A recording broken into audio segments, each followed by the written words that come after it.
Hey guys, it's Sad Crow Man, and welcome to my personal channel, aka the dumping ground for all my bad ideas. Bad ideas like updating you guys on my mental health, even though I know I lose subscribers every time I talk about my gender dysphoria, and I lost a record number after talking about all my comorbidities, which, yeah, to recap, diagnosed ADHD, autism, bipolar. Didn't get diagnosed with gender dysphoria because I refused to answer questions about it because I was trying to join the good old US Army, and thankfully I didn't get it because of my bad neck tattoo. Undiagnosed PTSD and or CPTSD, maybe quiet BPD, maybe some combination of those. We'll see what the Looney Doc says. It's thankfully not my job to figure out what I have. Uh, but yeah, this video is not going to be like cry sad like the last one was. Things are getting better, kinda, mostly. And besides, I can't just make a video like the last one and then never update again. Even though I know I'll lose subscribers, I can't just like make a video like that and then poof, whoop, that's it, bye. you know. I made my bed and now I have to eat it, or however that goes. So anyway, yeah, I don't know actually why I'm even surprised by the subscriber loss, really, because people love to pretend to be all nice and accepting, but just watch a few TikToks about mental health awareness and then they act like they have a degree in psychology. That app has victimized so many people with the Dunning-Kruger effect, I swear. But the reality for people like me who have a lot of comorbidities, stigmatized illnesses, whatever, or possibly a cluster B illness, even in my case, is that not everyone can handle it. Acceptance for people with mental illnesses has come a long way, it really has, but unfortunately, we do still have a ways to go. Lots of people today still think that people with mental health issues are shameful or scary. I've lost a lot of fair weather friends over the years because they couldn't handle my mental health. And that's with me, constantly trying my best, which has resulted in me people pleasing to the point where I kind of lost myself in the process of accommodating others. So now I have to go out and find myself again. And I admit that I developed this tendency to isolate myself because I'm scared that I'll scare people away with my spooky mental illnesses. Instead of droning on about that, though, I'd rather share a funny anecdote that illustrates my point just as well. So I remember once, this was like 2016, 17, it's back when I was in college, in other words. I got approached on campus by some boy who wanted me to get drunk with him in his dorm, I guess. I think that's where he was going with that. And I was bored enough that I actually let him interview me, basically. And I mentioned being bipolar just kind of as a side note. I didn't expect it to get any attention or whatever. Eh, I will never forget his reaction. He said, "You mean like falsely accusing someone of rape when they didn't do it?" And I said, "No, that's not bipolar, that's slander." But he kept repeating to himself over and over again. And then he kept repeating to himself, "You can't be bipolar. You can't be bipolar." Then I said, "Well, yeah, I'm on medication for it, so duh, I guess I have it." I mean, not with attitude, just mild concern at that point because he was being really weird. In the second I mentioned medication, I shit you not, he stood up, gave me the most awkward goodbye ever, and started speed walking away from me. He looked like he wanted to run, but didn't want to look weird to the crazy person. Healthy brained people are so funny. If he reacted that way to finding out I was on medication, imagine how he'd feel knowing I'm off it now. And that was just for saying I was bipolar, and I'm supposed to be the crazy one? I'm the crazy one here? Really? Boy acted like I was holding a hand grenade just because my brain chemicals are mildly disturbed.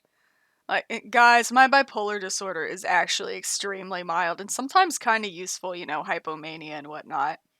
I promise it's the PTSD or whatever that's been holding me back. Oh, and we can't forget our good friend ADH. Did I turn off the stove? So yeah, that was like 5 years ago, and mental health awareness hasn't really changed much since then. I have mixed feelings about the subscriber loss, really, because it does hurt, yeah, to open up about something so vulnerable only to have hundreds of people just poof. But I mean, I don't want anyone to feel sorry for me because it makes me feel kind of weak. So yeah, it's hard to admit that yeah, it did sting a little seeing that big minus sign and a number over what was it, like 300 or something like that. And no, it wasn't my spam subscribers being cleaned out. I know how to interpret my analytics. Thank you. I'm not 5. But I'm really enjoying the side channels I made right now anyway. You know, like one for my original characters and story. Well, okay, so it's actually like more of a Sims channel at this point, but come on, let me have my fun. I worked hard in Denver. Let me have fun now. And, you know, the other one is for witchy and mysterious things, so like tarot cards and the like. I actually did a poll because I'm not sure exactly what kind of mysteries I wanted to cover on there, and you guys voted to see my take on declassified CIA documents. And that does sound fun, so I will get started on that at some point. I don't know when because I don't want to overload myself, but I do want to make fun content. So I'll go ahead and link to my new side channels in the description and the end screen. Both of them should be more algorithmically stable if they take off, and I especially think the Witchy channel has a chance of taking off and reaching a wider audience someday. So maybe my personal channel should just stay like it is, you know, a personal channel with subscribers who like me as a person and who are willing to put up with, say, Melanie Martinez fan video sandwiched between a serious video about some somber subject and then some ridiculous shit post where I'm wearing my rubber crow mask. This channel should have never been my sole source of income. It's always been a random hodgepodge of hyperfixation. And, in the past, I was really only open about my autism, even my gender dysphoria. I would avoid talking about it because every time I do, I inevitably lose subscribers and I get a lot of nasty comments. But I'm not going to do that anymore. So, hi, I haven't picked a name other than Sad Crow Man, but my pronouns are he and they. So, anyone who can't handle traumatized bipolar trans guys who are blunt and just speak their mind should probably not be following me. And I thought about it. I don't really want easily offended subscribers who would rather me put on some fake persona and hide all my pain behind this big cheesy smile because anything less than a big cheesy smile makes people feel uncomfortable. I can't do it. Fellow autistics know masking it's hard enough on its own.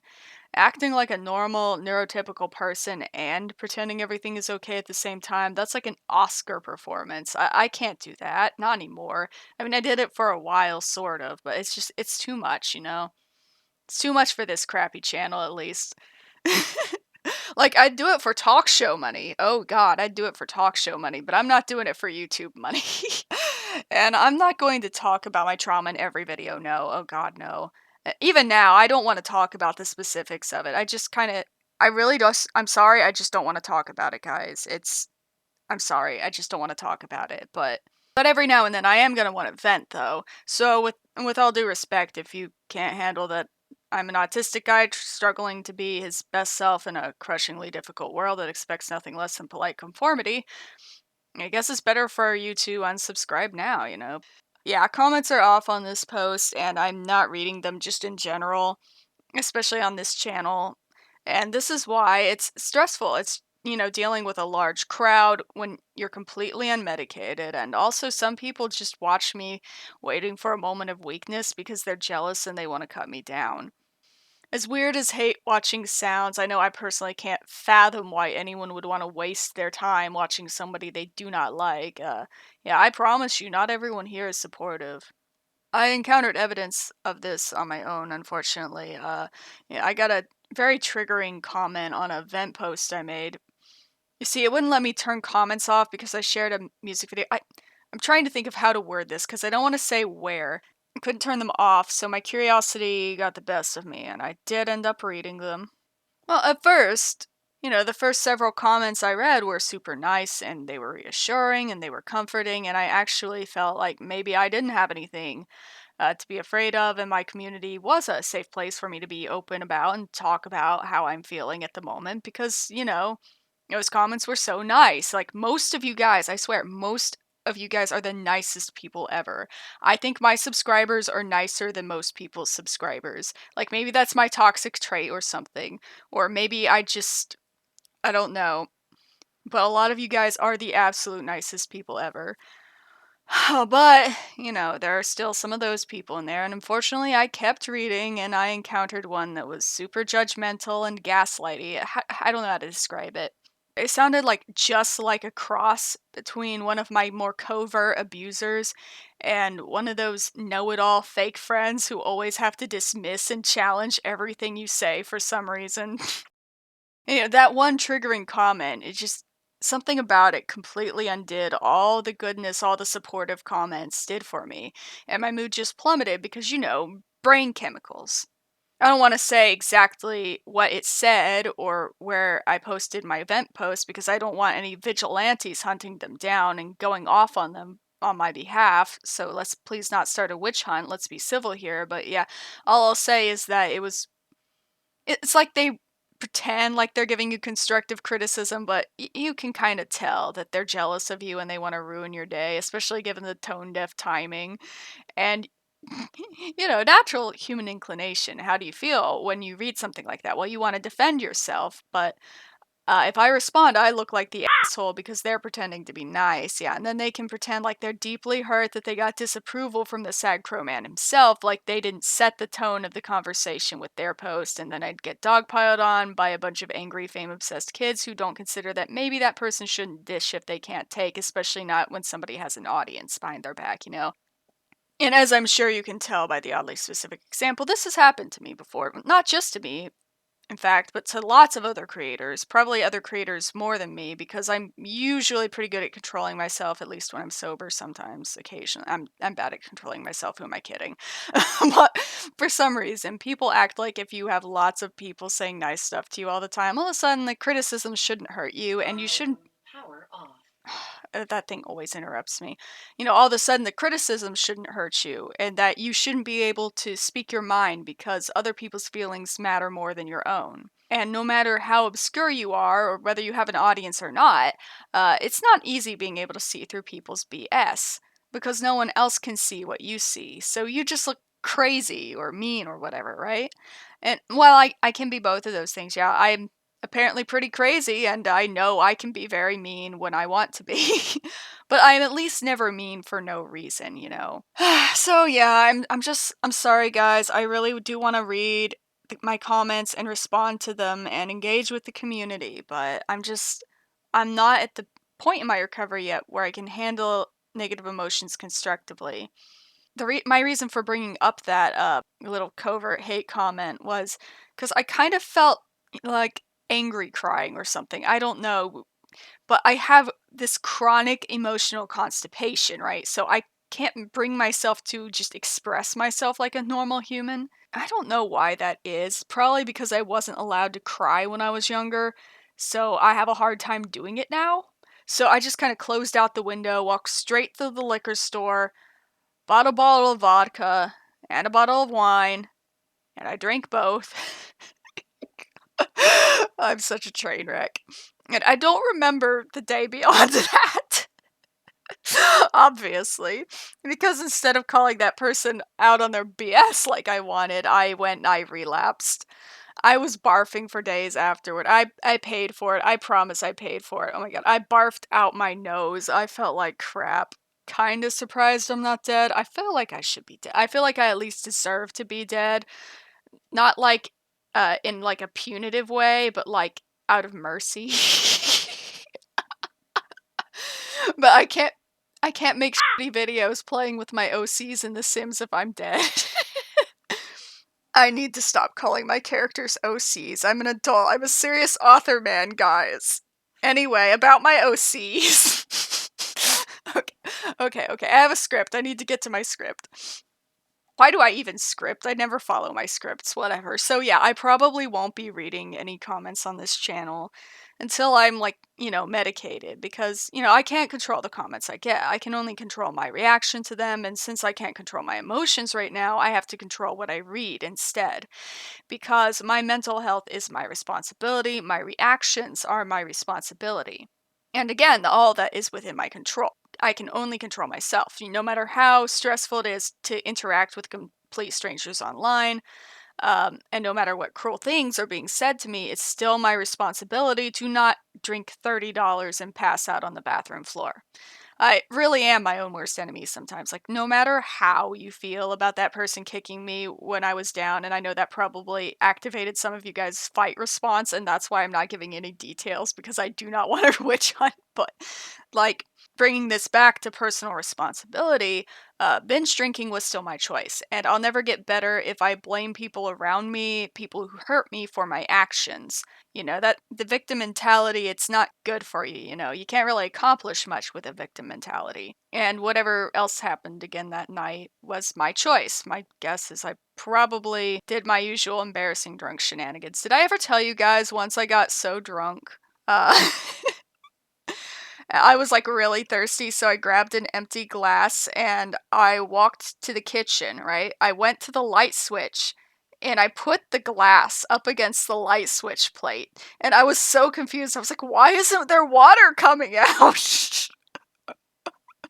Okay, anyway. What was I talking about? Yeah, I don't want to play the victim here. The reality here is people are going to act like that online. Welcome to the internet. It's always been full of mean, callous people. The only difference now is that people take the internet more seriously than they used to. So people are less blatantly mean now, and haters have become like more manipulative and covert than they used to be.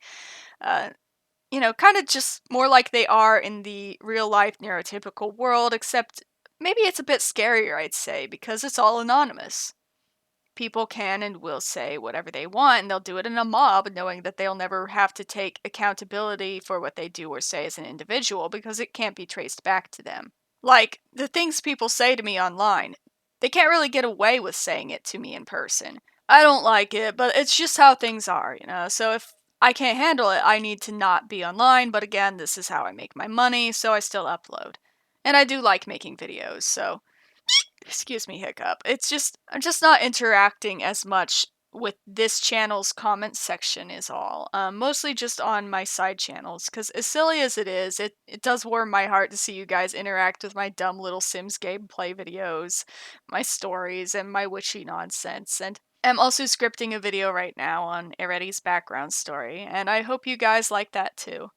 Incidentally, speaking of how my reactions are my responsibility, my recovery is also my responsibility, right? I'm 31. Nobody is going to make my doctor's appointments for me. If I want to get better, I had to call up the doctor and make up an appointment so I can get referred to a psychiatrist. Now, you're probably thinking, sad Crow Man, I thought you lost your insurance. That's what you said in the last video and you're waiting on getting it back. Yeah, I was, but shortly after I made that video, surprise, surprise, I got my insurance back. Don't get me wrong, I was sure I would get it back eventually, but not so soon. So one day I get the mail, and then all of a sudden the reality of my situation hits me. I'd have to go to my doctor. I'd have to talk about what happened to me on some level and in some detail. And when you're traumatized in a society that finds trauma to be shameful, something to be swept under the rug, blah, blah, blah, blah, talking about it can be a very hard thing to do. So, by extension, it's hard to ask for help. I mean, it's hard to ask for help for a lot of people anyway, because especially if you've had a certain type of childhood. So, I was not ready to ask for help. So, I dicked around for a while, a long while. You see, I thought at first maybe this isn't so bad. I've got a good rhythm with my workflow. I'm used to doing things without medication to help me. I'm in a mixed state right now, so yeah, I have the depressive symptoms, but I also have manic symptoms, and that helps me get my work done. But then I saw a post on Facebook that set me off, and I immediately flew into a huge rage.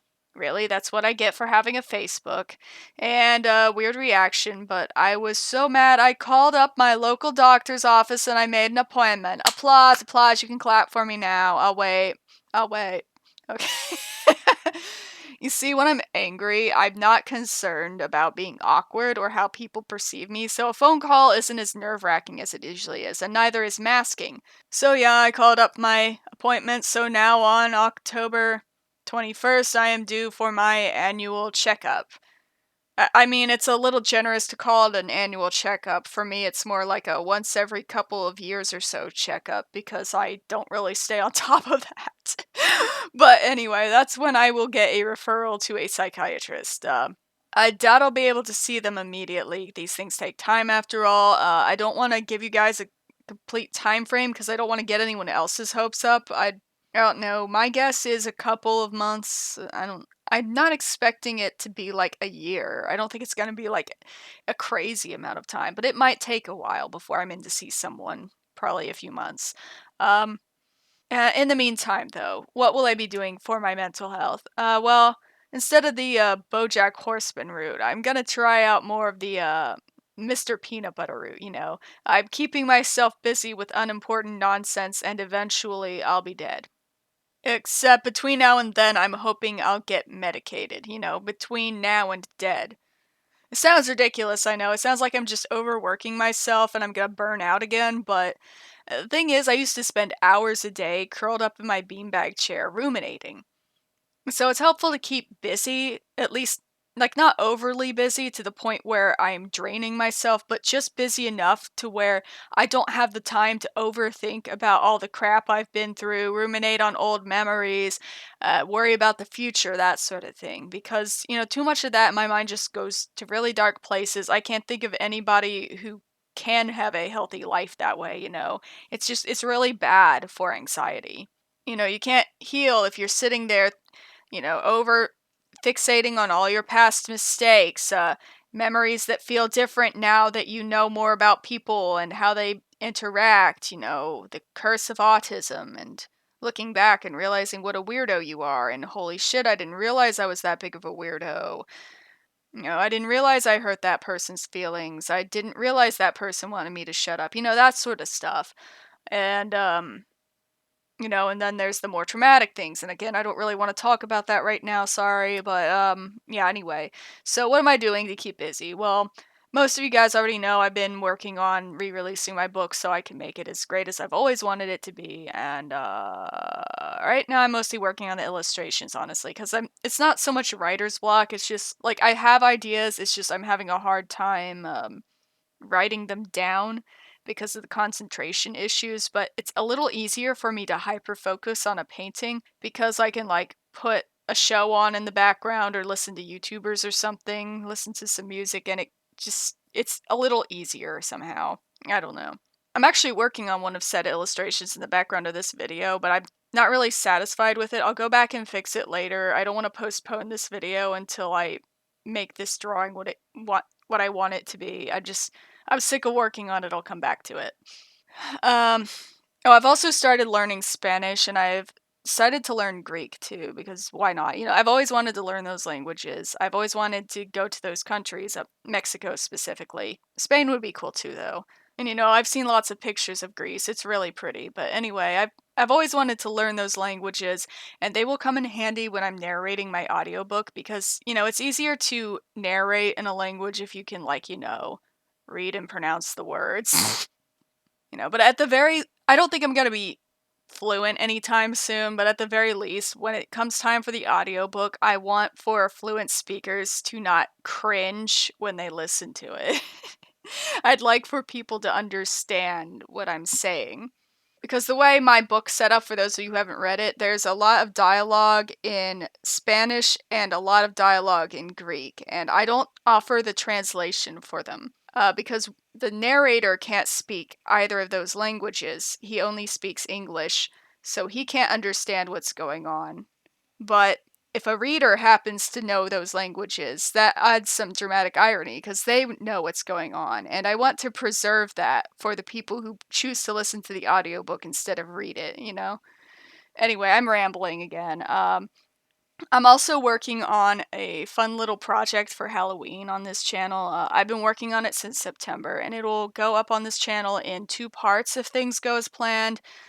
I think it'll do better algorithmically in 2 parts because of what it is, but I don't know what to say about it because it's not like anything I've done on this channel before. I kind of want it to be a surprise, unless you're on my Patreon, in which you already know what I'm doing, but I'll say this, if you're a 90s Nickelodeon kid, I'm confident you'll love it.